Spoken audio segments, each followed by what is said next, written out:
BD Law, o podcast sobre desenvolvimento de negócios no mercado jurídico. Este podcast conta com o apoio da CRWA, uma agência digital especialista em web design, e-commerce, websites e marketing digital. CRWA, há 14 anos entregando performance e resultados de comunicação. TKRA Contabilidade, a contabilidade certa para o crescimento da sua empresa. Já ouviu falar em Legal Design? Não? Procura por Bits Legal Design, criando documentos que qualquer pessoa entende. Sejam muito bem-vindas e bem-vindos, eu sou o seu host, Gabriel Bedini, especialista em desenvolvimento de negócios no mercado jurídico, e este é o episódio do BD Law Inovação. Aqui você vai acompanhar conversas com profissionais que estão liderando a transformação em suas áreas do universo jurídico ao ecossistema de inovação, passando por startups, legal techs, law techs, empresas e muito mais. O espaço para explorar ideias, tendências e caminhos que conectam o direito à inovação. E hoje vamos falar sobre governança e inovação. E para falar sobre o tema, convidamos Valdirene Pedrosa, executiva com 30 anos de experiência no setor de mídia e comunicação, tendo ocupado posições estratégicas em gente e cultura, jurídico, governança corporativos e conselhos consultivos. Ela é fundadora do Movimento C, atua como liderança consciente, cultura organizacional e transição corporativa, ajudando líderes e empresas a conciliarem performance, humanidade e impacto positivo para os negócios, as pessoas e o planeta. Valdirene, vou ser mais informal que vou te chamar de Val. Seja muito bem-vinda e obrigado por aceitar o nosso convite, viu? Gabriel, que maravilha, obrigada. Nossa, estou muito feliz mesmo com o convite. E que bom estar aqui, que bom saber que o direito está trazendo esse olhar inovador agora para os conteúdos que a gente encontra na internet. Assim, parabéns por isso. Obrigado, viu, Val? Eu queria deixar aqui um abraço para o nosso amigo comum que fez essa ponte, o Sérgio Nascimento. Abração, Sérgio. Obrigado aí, cara. E, Valdirene, desculpe, Val, eu queria que você contasse um pouquinho da sua trajetória pra gente, como que você resolveu atuar nessa área. Eu tenho 30 anos, né, no setor de mídia e comunicação, como você falou, né, trabalhei na afiliada da Globo em Minas. Eu acho que a minha trajetória, ela tem uma coisa de lados que as pessoas consideram muitas vezes lados opostos, né, que é jurídico e governança de um lado, gente e cultura do outro. Pode parecer que são áreas que não conversam, mas eu acho que é justamente isso que me fez criar uma visão de negócios que pode oferecer valor, né, para as empresas. Então, o jurídico me ensinou muito rigor, a estrutura, gestão de risco, né? E a área de gente me ensinou que nenhuma estrutura funciona sem pessoas, né, engajadas e sem cultura, uma cultura forte. E a governança, especialmente na experiência em conselho consultivo, me mostrou que essas duas dimensões se encontram na tomada de decisão, né, a estrutura, a humanidade. Então, acho que tem um capítulo importante dessa história, né, que eu diretamente empreendi também, tive 2 startups, né, 2 legal techs. Legal. Sim, e uma eu consegui vender, a outra ficou no estacionamento por falta de foco e acabou morrendo, né, não seguimos em frente, mas você sabe, né, para quem está em startup é bonito falar que a gente já quebrou, então eu quebrei, porque dá a experiência necessária para não cometer o mesmo erro depois, né? Então, acho que essa coisa de ter convivido, né, ali, ao mesmo tempo em que eu era diretora de governança, eu estava também ali tendo que ter a velocidade para sobreviver numa startup, né? Então, acho que esses 2 extremos, né, me ajudaram muito a não fazer uma governança que sufoca, e também uma inovação que atropela. Então, eu também sou uma pessoa que eu acho que, falando de trajetória, é importante falar nos lugares onde eu vou sempre para... O que é a minha fonte, né, de conhecimento e de transformação, eu gosto de me reinventar com frequência. Então, ao mesmo tempo que eu fiz lá o Executive LLM do Easy, que foi muito legal, né, eu também fiz Singularity, né, Executive Program, que explode a cabeça. Que legal. E procuro ir ao SXSW anualmente, né? Não consigo, às vezes eu pulo um ano, vou no outro, e recomendo absolutamente a SXSW como o festival assim, de tendências mundiais, que eu acho que é onde a gente realmente tem a fonte do futuro, né? E também o ATD, que é o maior de desenvolvimento humano que tem, né? Eu fui em Washington ano passado. Então, esse tripé, né, de inovação, gente, governança, é exatamente isso que talvez tenha sido o motivo pelo qual o Sérgio nos conectou, né? Porque eu acho que tem muito a ver com o seu podcast. Agora, o Movimento C, que é essa interseção, né? Porque eu ajudo líderes de empresas a conciliar performance com humanidade. Porque eu aprendi na prática também, Gabriel, que não existe resultado sem cuidar das pessoas e não existe cuidado genuíno que não gere resultado. Então, isso tem sido muito presente em todos os trabalhos que eu faço. Que legal, Val. Muito bacana a sua trajetória e suas fontes aí de conhecimento. É sempre bom saber por onde que o pessoal está olhando e é bacana conhecer isso sobre você. E indo direto no ponto, Val, eu queria saber, na sua visão, como equilibrar o controle e liberdade criativa dentro de uma organização inovadora. Eu acho que o problema não é controle. Eu acho, aliás, que essa pergunta é a pergunta, que é uma boa oportunidade para a gente desmistificar uma série de coisas, né? Porque o problema não é controle, o problema é um controle sem propósito nenhum, né? Então, eu gosto demais da imagem da orquestra, né? Porque a partitura, né? O maestro está ali, ele segue a partitura, ele tem regras claríssimas, e é exatamente isso que permite o virtuosismo, né? A beleza dessa arte, né? Porque o músico ele não é criativo apesar da estrutura, ele é criativo por causa da estrutura. Também gosto muito essa estrutura acaba dando a liberdade que ele pode ter enquanto artista, porque existe um fio condutor do que ele está fazendo ali, né? E eu acho que a gente pensar na governança, a gente pensar em regras e controle, traz três grandes ganhos para a gente, né? Eu acho que assim, o primeiro é inegociável, que é a gente poder garantir ética, compliance e segurança, né? Com isso, cuidando do processo, a gente poder ter liberdade radical para fazer o resto. Acho que esse é um pilar muito interessante de uma empresa que consegue ser ambidestra o suficiente. O segundo é a gente substituir controle de processo por controle de contexto. Quanto mais eu entro no universo de RH, né, mais eu vejo como, às vezes, a governança pode ajudar a criar um ambiente onde, em vez do líder falar, faz assim, ele fala, olha, esse aqui é o problema, esses são os limites, ou seja, né, as regras, esses são os controles que a gente precisa ter, você constrói o caminho. Então, para mim, o fato de ter esses controles faz com que as pessoas possam ter liberdade de construir os próprios caminhos. É daí que nasce a inovação, né? E segurança psicológica, que é fundamental. Esse é o tema que tem sido o tema da minha vida profissional ultimamente, né? Porque é com segurança psicológica que as pessoas podem errar. E errar é o pressuposto da inovação. Quando você tem medo, porque você não tem segurança psicológica, você fica parado. Né? E gente parada não inova. Né? Então, acho que o equilíbrio entre o controle e a liberdade criativa, esse meio termo, eu acho que ele é a firmeza das fundações, assim, sabe? Das empresas que querem inovar e permitem essa liberdade mesmo para os times criativos, principalmente.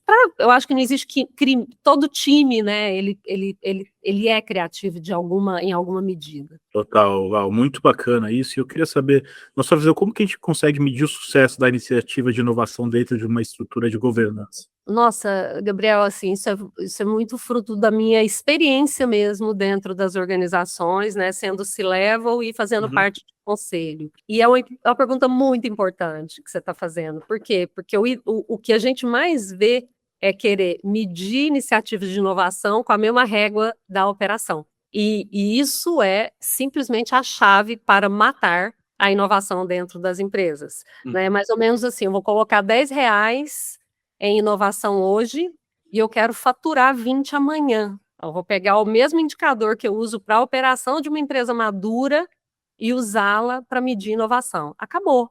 né? Então, margem de retorno imediato. Você está me perguntando como é que a gente mede o sucesso. Isso mesmo. Agora eu estou te falando como é que a gente mede o insucesso, porque aí a gente faz o conteúdo, né? Gostei. Retorno imediato, previsibilidade, né? Inovação é justamente pisar em território novo. Se eu vier com os mesmos indicadores de operação, eu não vou ter inovação, né? Como é que eu quero ter previsibilidade? Então, os indicadores são completamente outros, né? Eu gosto de trazer para a gente tangibilizar exemplos de quem faz isso muito bem, né? Então, por exemplo, a 3M, né, que tem o New Product Viability Index. Não sei se você... Alguém já deve ter trazido isso aqui antes no seu... Não, aqui não trouxeram ainda sobre o 3M, sobre o Index, então pode falar, fica à vontade. Não, né? Então, o percentual da receita que vem de produtos lançados nos últimos 5 anos. Né? Então, esse é um indicador. Ele é uma coisa de métrica financeira que o conselho entende, mas que só melhora a empresa se ela inovar continuamente. Né? Então, ela traduz inovação para uma linguagem de governança. Eu acho isso genial, né? Tem também o exemplo do X, que é o lugar de inovação da Alphabet, né? Que esse eu acho sensacional, que é ganhar, eles têm um bônus para quem mata seus projetos. Nossa. É muito louco isso. Mas olha o tanto que faz sentido, né? As equipes, elas são reconhecidas, inclusive financeiramente mesmo, né, com bônus, quando elas encerram um projeto que não vai dar certo. E por que eu estou te falando assim, que eu acho isso genial? Porque ao longo da minha trajetória, eu vi muito chegar para a gente aprovar em conselho projetos que já tinham demonstrado que não iriam adiante, mas que o apego, a vaidade, o ego, o jeito antigo de pensar, o jeito antigo não, o jeito convencional de pensar projeto, fazia com que as pessoas fossem dando longevidade para um projeto que a gente já sabia que não ia rolar. Né? Então, você ter a capacidade de matar projetos que você já sabe que não vai dar certo no tempo certo, isso é um motor enorme de inovação. É contraintuitivo, eu sei disso, mas se você mata cedo uma ideia ruim, você libera recursos para as boas. Então, para mim, eu acho isso muito legal, porque é de verdade uma ideia disruptiva de incentivar a inovação do jeito certo e de saber medir quando ela está dando certo e quando ela está dando errado.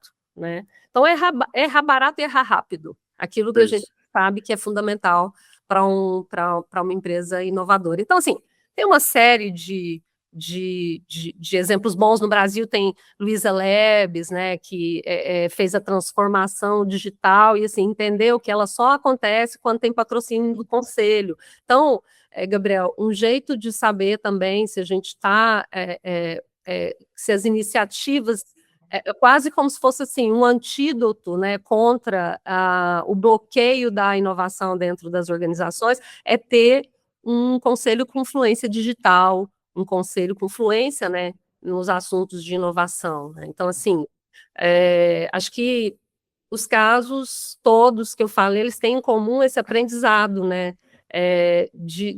no início, né, o que a gente pode fazer para que desde o início os projetos já saiam com esse mindset, né, de inovação e tratar o custo do erro como métrica.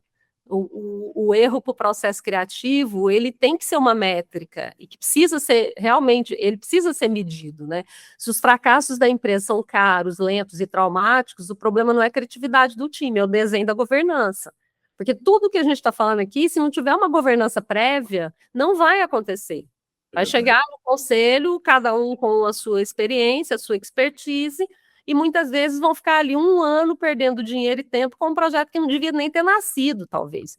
Então, precisa das regras prévias para que a inovação possa acontecer e as iniciativas de inovação possam florescer, né? Que a gente aprendeu, por exemplo, chega no conselho, o que a gente aprendeu nesse trimestre que a gente não sabia no trimestre anterior? Isso é uma pergunta que talvez, pelo menos uma vez a cada trimestre, os conselhos deveriam se fazer, né? Se a empresa não consegue responder isso, ela não está inovando, ela está só se mexendo, né?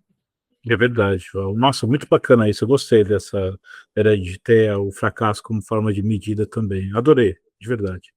E eu queria saber também, na sua visão, Val, de que forma a inteligência artificial exige novos modelos de governança, porque a gente está vendo que o modelo de negócio está mudando. Nossa. E como que isso está impactando nos modelos de governança na sua visão? Nossa, muito, Gabriel. Aí é o maior teste de estresse que a governança já enfrentou. O que é o maior teste, você acha? Eu uso IA pra caramba no meu dia a dia. Sim. Assim, só que ela quebra algumas premissas dos modelos tradicionais. Primeira coisa, a velocidade da governança clássica, né? Nossa, reunião de conselho, comitê trimestral, né?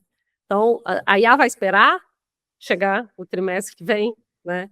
Então, assim, ela evolui muito rápido. Então, assim, quem entendeu isso muito cedo foi a Microsoft, né? Que ela criou uma estrutura permanente de IA responsável. Então, assim, um comitê reunindo engenharia jurídica e pesquisa, mais um escritório dedicado que revisa casos de uso sensíveis antes do lançamento, né? Então, ela tem princípios que orientam decisões em tempo real, em vez de aprovações caso a caso. Então, assim, a governança é desenhada para a velocidade da tecnologia. Então, de verdade, a gente não pode usar os mesmos prazos que a gente tinha na governança normal, as reuniões do conselho,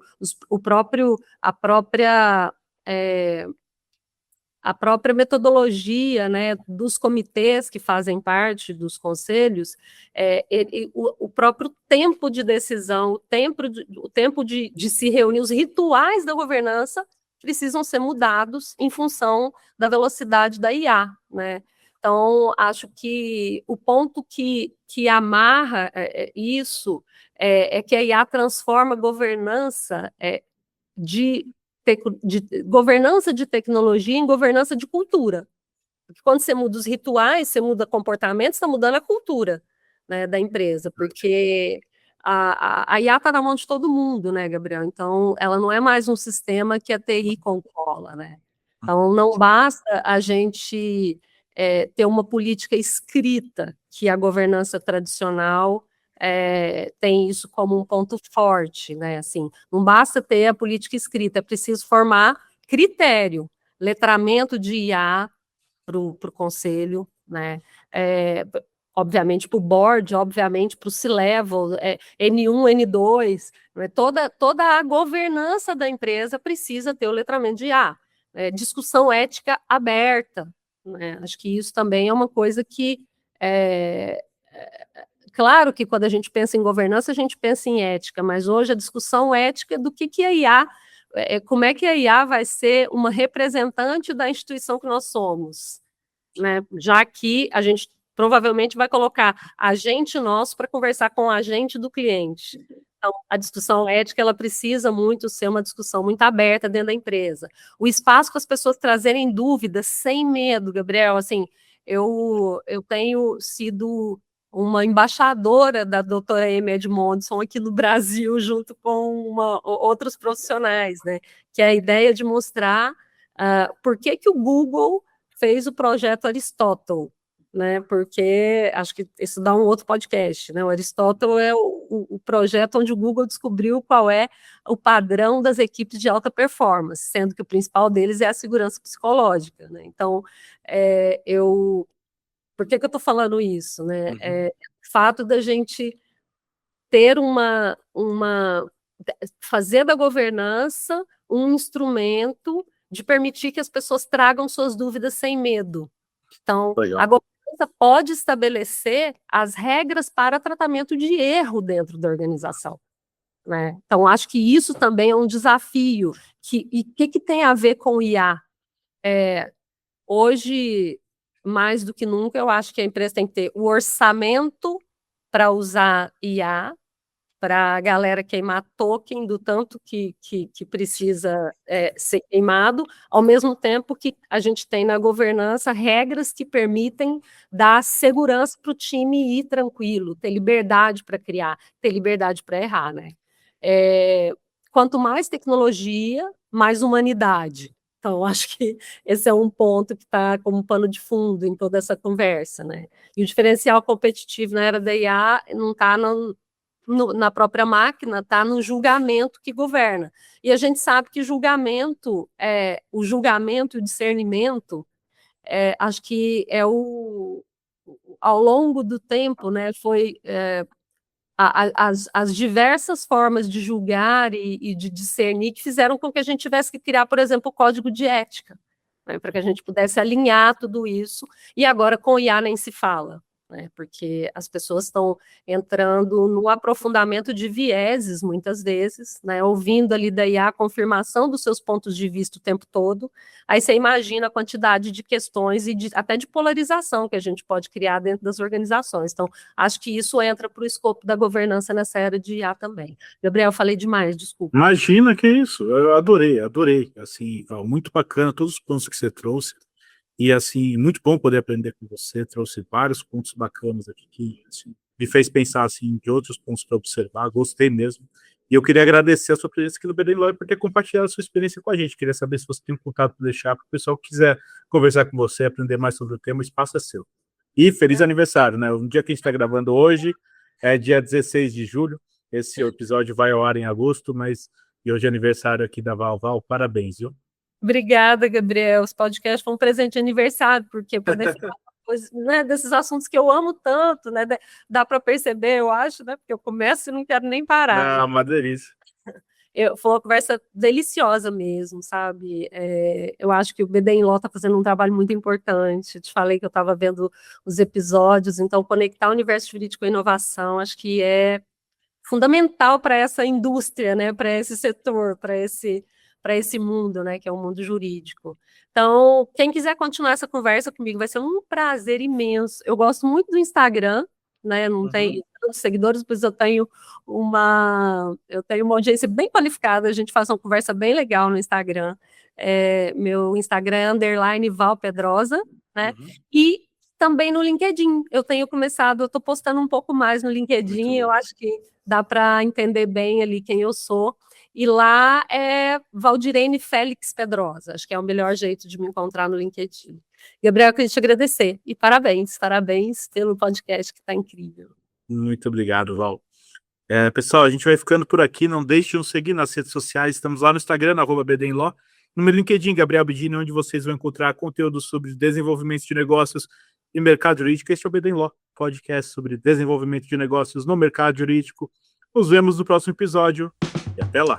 BD Law, o podcast sobre desenvolvimento de negócios no mercado jurídico. Este podcast conta com o apoio da CRWA, uma agência digital especialista em web design, e-commerce, websites e marketing digital. CRWA, há 14 anos entregando performance e resultados de comunicação. TKRA Contabilidade, a contabilidade certa para o crescimento da sua empresa. Já ouviu falar em Legal Design? Não? Procura por Bits Legal Design, criando documentos que qualquer pessoa entende.